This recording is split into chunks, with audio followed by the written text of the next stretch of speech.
తెలంగాణలో ముగిసింది. ఏపీలో ఎన్నికల హడావడి మొదలైంది. మరికొన్ని రోజుల్లో ఏపీ అసెంబ్లీకి ఎలక్షన్స్ జరగనుండడంతో అక్కడ అధికార పార్టీ సిట్టింగ్ స్థానాల్లో మార్పులు చేర్పులకు శ్రీకారం చుట్టింది. ఆల్రెడీ ఫస్ట్ లిస్ట్ వచ్చేయడంతో ఇప్పుడు సెకండ్ లిస్ట్ మీద హై టెన్షన్ ఏర్పడింది. అసలు ఈ మార్పు దేనికి సంకేతం? ఇప్పుడు ఇదే రాజకీయ వర్గాల్లో చర్చనీయాంశంగా మారింది.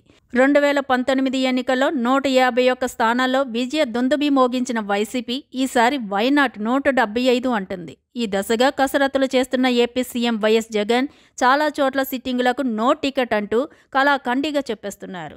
3 ఎమ్మెల్యేలకు టికెట్ ఇచ్చేది లేదని ఫస్ట్ లిస్టులో తేల్చేసిన వైసీపీ హైకమాండ్ 11 చోట్ల ఇన్ఛార్జీలను కూడా మార్చేసి అక్కడ మార్పు కన్ఫామ్ అనే సంకేతాలు ఇచ్చింది. ఇప్పటికే భారీ సంఖ్యలో ఎమ్మెల్యేలను పిలిపించి మాట్లాడిన సీఎం జగన్ సెకండ్ లిస్టుపై వర్క్ చేస్తున్నట్టు తెలుస్తుంది.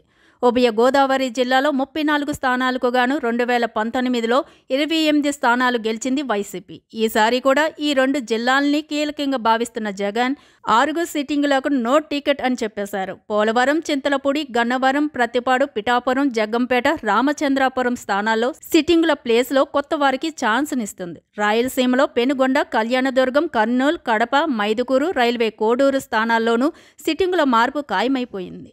అటు ఎన్టీఆర్ జిల్లా పెడన నుంచి జోగి రమేష్కు, విజయవాడ పశ్చిమలో వెల్లంపల్లి శ్రీనివాస్కు స్థానచలనం జరగనుంది.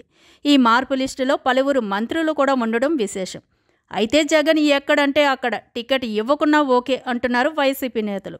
మొత్తానికి వైసీపీ సెకండ్ లిస్ట్ ఎలా ఉండబోతుందనేది ఇప్పుడు రాజకీయ పరంగా ఉత్కంఠ రేపుతుంది. మంగళవారం మరికొందరితో సీఎం భేటీ తర్వాత రెండో జాబితా ఉంటుందనే చర్చ జరుగుతుంది.